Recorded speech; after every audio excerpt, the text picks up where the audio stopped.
বাংলাদেশে হিন্দুদের উপর নির্যাতন ও চিন্ময় প্রভুকে অকারণে গ্রেফতারের প্রতিবাদে বিক্ষোভ সমাবেশ হিন্দু সংঘ সমিতির সার্কিট হাউসস্থিত আগরতলা বাংলাদেশ সরকারি হাই কমিশন অফিসের সামনে সোমবার 11টা থেকে এই বিক্ষোভ সমাবেশ থেকে অবিলম্বে চিন্ময় কৃষ্ণ মহারাজকে মুক্তি দেওয়ার দাবিতে স্লোগান তুলেছে হিন্দু সংঘের কর্মী সমর্থকরা।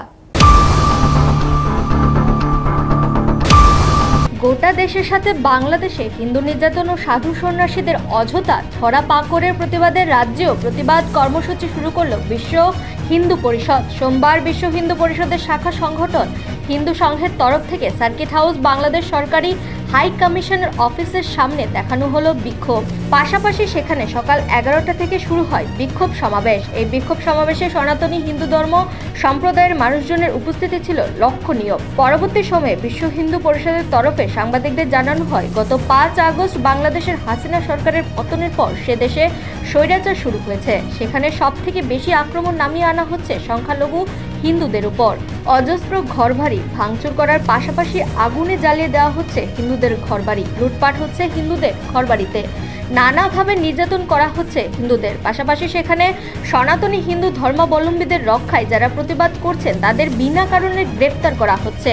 হিন্দু ধর্মাবলম্বীদের রক্ষায় সমাবেশ করায় চিন্ময় মহারাজ সহ অন্যান্য সন্ন্যাসীদের ধরে বিনা অপরাধে জেলে ঢুকিয়ে রাখা হয়েছে। বিচার প্রক্রিয়া স্তব্ধ হয়ে পড়েছে বাংলাদেশে। তার বিরুদ্ধে প্রতিবাদ স্বরূপ এদিনের এই বিক্ষোভ সমাবেশ। গোটা দেশেই এই বিক্ষোভ সমাবেশ সংঘটিত করা হচ্ছে বলে জানিয়েছেন এদিন বিশ্ব হিন্দু পরিষদের সদস্যরা। পাশাপাশি আরও জানানো হয়েছে, বিক্ষোভ সমাবেশের পর বাংলাদেশ সহকারী হাই কমিশনের অফিসে দায়িত্বপ্রাপ্ত আধিকারিকদের কাছে ডেপুটেশন প্রদান করা হবে। হিন্দুদের উপরে নির্যাতন বন্ধে বাংলাদেশের পররাষ্ট্র দপ্তরের কাছে যাতে ত্রিপুরায় নিযুক্ত বাংলাদেশ সহকারী হাই কমিশনার বার্তা পৌঁছে দিতে পারে, তার জন্যই এই ডেপুটেশন। আপনারা জানেন 5ই আগস্ট শেখ হাসিনা গভর্নমেন্ট ফল করার পরে বাংলাদেশে যে হিন্দু ভাই বোন এবং হিন্দু মঠ মন্দিরের উপরে প্রচণ্ডভাবে অত্যাচারিত হয়েছে, লুটপাট হয়েছে। অনেক হিন্দু মন্দিরকে ওরা আগুন দিয়ে জ্বালিয়ে দিয়েছে এবং স্টিল নাও বিভিন্ন হিন্দু মন্দির এবং বিভিন্ন হিন্দু ব্যবসায়িক প্রতিষ্ঠানের উপরে ওরা লুটপাট করছে এবং অনেক বাড়িঘর আগুন দিয়ে জ্বালিয়ে দিয়েছে। আজও তারা এই অত্যাচারিত হচ্ছে হিন্দুরা বাংলাদেশে।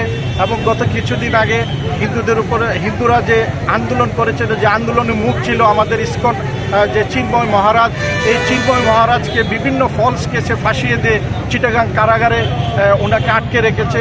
ওনাকে এখন পর্যন্ত জামিন দেয়নি। তো ওনাকে জামিন দেওয়ার জন্য এবং নিঃশর্ত মুক্তি দেওয়ার জন্য এবং বাংলাদেশের উপরে যে হিন্দুদের উপরে যে অত্যাচার হচ্ছে সেটা যেন না হয়, সেটা এখান থেকে একটা প্রতিবাদ বার্তা এবং বড় একটা আওয়াজ আমরা ইন্ডিয়ান গভর্নমেন্টের কাছে রাখবো, যেন ওনারা পররাষ্ট্র দপ্তরের মাধ্যমে বাংলাদেশে যারা আছেন, গভর্নমেন্ট যারা আছেন, ওনাদেরকে প্রচণ্ড চাপ তৈরি করেন যেন হিন্দুদের যেন বাংলাদেশে সেভ করা হয় আর যেন অত্যাচার করা না হয়। এখন কার কাছে আমরা এখান থেকে আমাদের প্রতিবাদ সভা কমপ্লিট হওয়ার পরে আমরা যে বাংলাদেশ হাই কমিশন আছে ওনার কাছে একটা ডেপুটেশনে যাব।